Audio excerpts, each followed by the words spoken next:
Hello, everybody. I'm Deji, or Digimon11 as most people call me. And I'm Marcos Lori. I'm AzureCaper, or Kyle if you want to be formal. And today we're interviewing Archie artist Diana Skelly. How you doing, Diana? I'm good. How are you? Doing good. Yeah, doing well myself, thank you. Same here. Okay, so are you ready? Yep. Alright, here's my first question.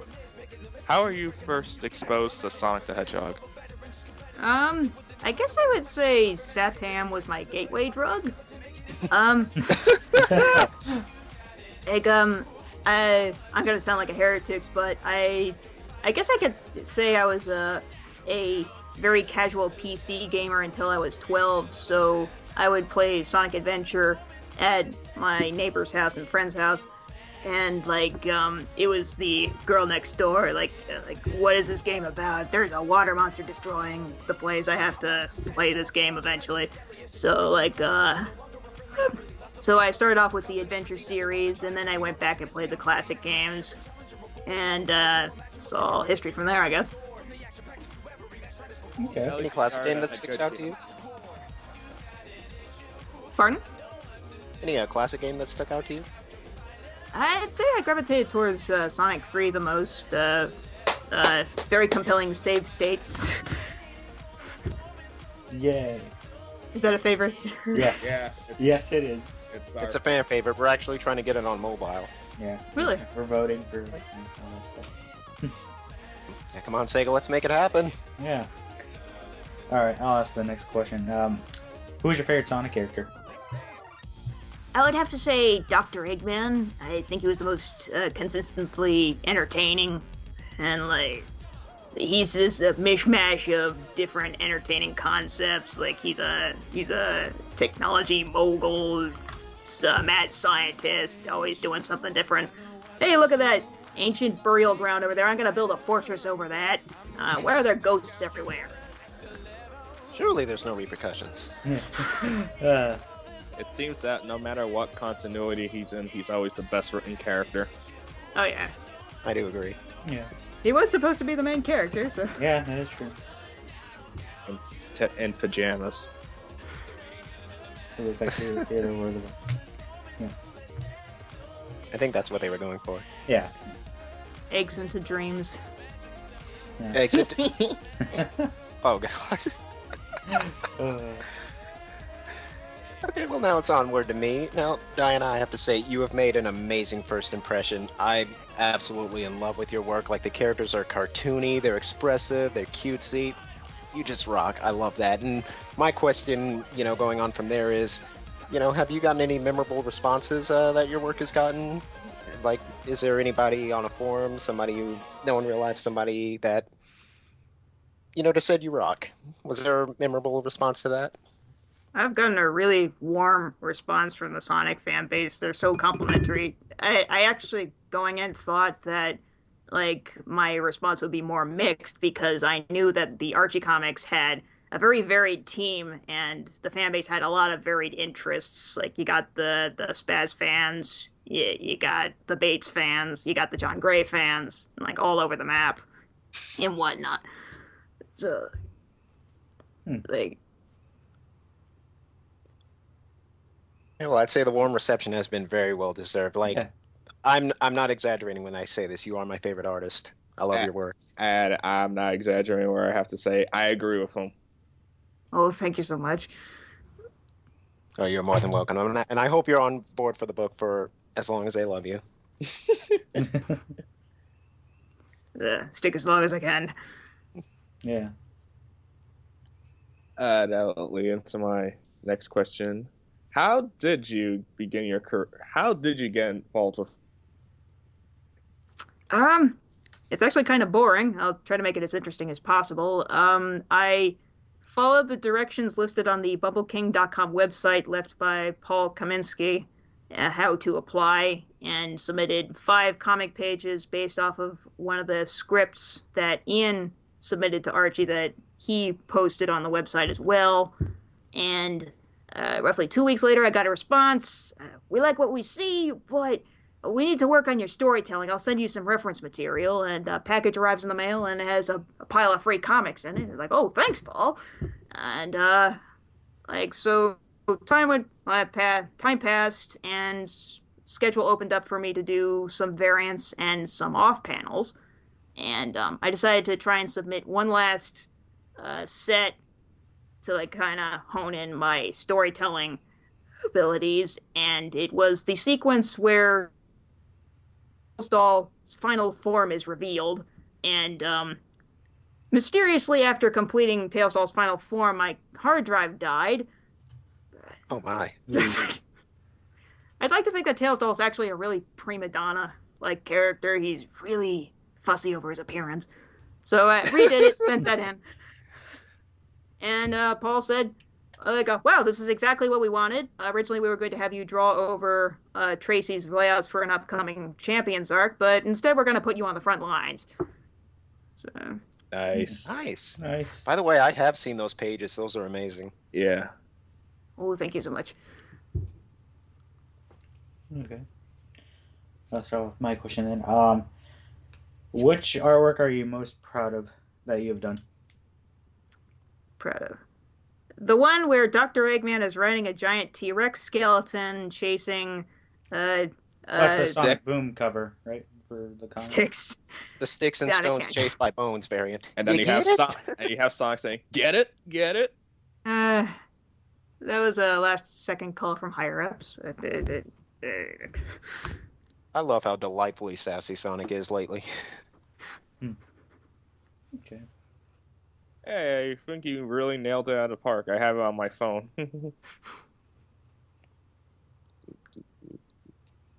Kyle. Hmm? Your question. Your turn. Oh. Oh, boy. Okay. Sorry. All right, Miss Skelly. My next question is, as you're reading through Ian's scripts, I understand that he's got some really wacky scenarios in there. I was wondering, were there any standout moments that you saw that you were just eager to draw, like, oh, I can't wait to get there? And on the other hand, were there some moments where you wish death on the man? I think every 2 panels was, oh, I can't wait to draw this. And, any moments... I can't think of any moments that I feel like, oh man, I don't want to do this. I guess the closest I would say is like any scene involving a bland techno room. It's just like I consider environments like a character. It tells you something about the place, but the bland techno room, it's a bunch of blocks and squares. There's just nothing to it. To me, it's just like I hate drawing it. So. No. Is he pretty descriptive about his environments and his scripts, if that's something you can share? Sometimes yes, and like sometimes no. As like vague as that sounds, I think it depends on like how much it has to do with the story. Like the first issue I did, 268, was all about showing off how awesome Breezy's empire was. So like he'd talk about have this location based off of this game level, fill this room with an endless line of slot machines as far as the eye can see, and like have Breezy gaze down at her patrons in the arena. So that's pretty much the extent of the descriptions. I see. So you're kind of allowed to be a little loose with it, I imagine. Yeah. Yeah, that's nice. Yeah. All right, my question is a bit silly, but I was looking through your DeviantArt and I saw your Sonic redesigns. Yes. And the ones that stuck out to me the most were your Knuckles and Shadow, because they both have sports tape. And I want to know, were you in any way, shape, or form involved with Sonic Boom's development? Well, no, I think I accidentally predict a lot of things.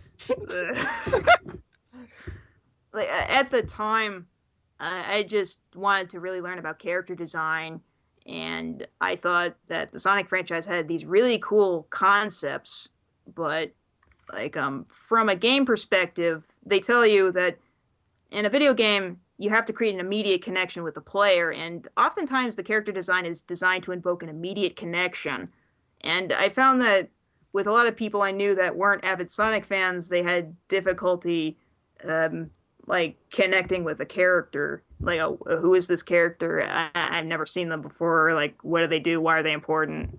Why are we playing as them? So like, I did these redesigns thinking like, oh, maybe I could, like, could I create a design that I could show to somebody that doesn't know anything about the Sonic franchise and have them be interested? And uh, I'm not sure if I learned anything from it, but like there was like any responses that were like, this inspired me to experiment more and broaden my horizons. And I think that's the best thing to come out of this, hands down. There's absolutely no way it would replace it. I never went into it saying, "Oh, this is how it should be." Like, it's just like Sonic designs with Western sensibilities, I guess. Right. The one that really hit me, the one that I really enjoyed was your Maria design. Like that was just amazing. Like she actually looks sickly, and you sympathize with something like that. Like she looks miserable. Like whatever disease that she has in that game, like I can believe that she has it. She just Like, looks too happy in the games. I actually think Maria is the darkest character in the entire franchise. I know Shadow gets that stigma, but anything involving her. Well, yeah, considering her condition, yeah, that's pretty grim. And even though she was tragically killed, her last dying breath, she still had hope for the world. Ryan, going back to what you said about character designs, like I do wholeheartedly agree, and that's why I really love the character designs in games like, I don't know if you're aware of Mega Man Battle Network and Ace Attorney, where they incorporate their character personalities into their designs. And that's why I've been buying the art books lately, because I just love reading what the artist commentary where they go in depth with that kind of thing, and that's something I'm hoping to get into myself. Really fascinating. Oh, awesome. All right, Marcos, your turn. Yeah. So since you have, I guess, played some Sonic games, I was going to ask, what is your favorite and least favorite Sonic game? Um, hmm. I guess my least favorite would be Shadow the Hedgehog. I still maintain that the cutscenes are hilarious. It's like skating with 2 bars of soap for shoes in a rink full of bear traps. That's how I describe it. Favorite game? Until I can get a decent port for Sonic Generations, I guess I'll say it's a tie between Sonic 3 and Sonic Colors. Oh, nice choices. Okay. Well, do you mind if I ask this? What version of Shadow did you play, if you don't mind me asking that? I played the GameCube version. Oh, you got lucky. I played the PS2 version. Like at the end of the day, poor soul. at the end of the day, no matter what version it is, it's still The PS2 version game. works, though! The collision detection is bad, and it's slow, and god... Says the guy that gave me the PS3 version of Sonic 06. Hey. That money it went to charity right there. So I have no regrets. You think he's joking, but he's actually telling the truth. I'm being legit serious. When I bought Sonic 06, it was like some eBay account where it was like for charity for kids or something like that. So I'm like, okay, so I could do something good. And I never forgave him. I don't need your forgiveness. You two need your own sitcom. Shut up. Go, Kyle. It is your turn. Okay. My question, who exactly are your influences in what you do? Like, I'm kind of seeing a bit of a John Kay in there. Am I a little far off, or, well, like not as far as what you do in the Champions art, but from your DeviantArt, like, does he play a role in anything, or are there any others? So, like, I know going in that, like, I was told to try and keep things on model, which basically meant imitate Tracy Yardley and Ben Bates. And, like, I went in trying to combine John Gray with Ben Bates, mainly because I got the sense that the fans wanted to see a more cartoony style for variety's sake. Kind of like a to kind of mix the pot a bit. So like we got our expert of detail, we got our expert of action. Let's get an expert of fluidity and expression. So like I didn't want to go in as the poor man's Ben Bates. So I should bring something different to the table. Oh, and you certainly did. There's no worry about that. Yeah. I love John Gray, by the way. I don't know if you've seen it, Diana, but on his Twitter, he spliced, PJ from Goof Troop with the Biolizard and Goofy Really? and Shadow the Hedgehog. It's glorious. I will give you a link after we're done. I want to know what goes on in that man's head. After seeing his Twitter, I can say a lot. But anyway, I saw the Shadow one, the Goofy. yeah. Yes, that's the one I'm talking about. I promise this world revenge.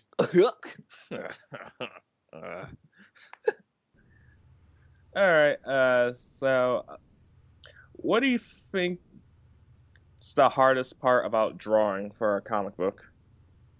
Deadlines? I can relate. And how many pages do you draw a day? Yeah, I try for a page a day, but like because it was my first arc, there were usually a lot of changes and like conflicting interests and like adjustments to be made, like while learning the ropes, like keeping actions moving from left to right, making sure Sonic is big enough on the page to appease his ego, like various Hey, he doesn't things have like an that. ego, he Making just knows how sure cool he Genesis is. Sonic is different from classic Sonic, or I don't know. Good. Marco? I'm done with my question. So Yeah, well, this will be my last one until if anything pops up. But regarding advice, is there any advice you'd like to offer to anyone looking to improve their art, be it from your own experiences, any reading material you want to recommend to them, or anything someone else has told you? What would you say? I think the only consistent nugget of art advice I've ever heard that didn't have a contradictory nugget of advice that was equally as valid was practice makes you gooder. there's a point there. Yeah. It is. You do get better as you keep going along. Right. Taking notes, Deji? Yes, I'm taking notes. I'm teaching him how to draw. So far, he's been unsuccessful. Ow! I was joking. Jeez. Wow. Okay. All right. I just lost my concentration. Oh, look what you did, Deji. Look what you did to yourself. Jeez Louise. Okay, train of thought. All right. Now that you're drawing for Sonic, something a lot of people always wanted to do, is there any other comic books that you want to draw for? So I've been interested in the Mega Man comics. Like I'm kind of interested in that Samurai Jack comic, though I'm not sure if any spaces are open. Well, you can always apply, and since you pretty much did such a great job with Sonic, I'm sure Archie will be flexible for you to do Mega Man, Oh, yeah, you're a shoo-in, no doubt. especially with that bald is beautiful variant. Ah, yes. Paul's final assignment to me before he left, before getting repercussions for it, I guess. I don't know. Why was Like Sonic a covering best of Tails' luck. eyes? Best of luck in grander pastures wherever you got your new gig, Paul. Oh, wait, he doesn't work for Archie anymore? No, he announced his retirement in the last issue, I believe, and I heard that he got a gig somewhere else, though I do not know where. So we might hear of him again one day soon. Oh, okay. But like Oh, Vin, the new editor, has been his assistant for 4 years, just as Paul was like previously the assistant to Mike, who got a promotion and became the president of Archie. So it's kind of a passing of the baton. Yeah, I've seen Vin's name pop up every here and there. And best of luck to Paul as well. He seems like a really sweet guy from the videos I've seen of him and just his overall attitude. Oh. Oh, wow, that okay.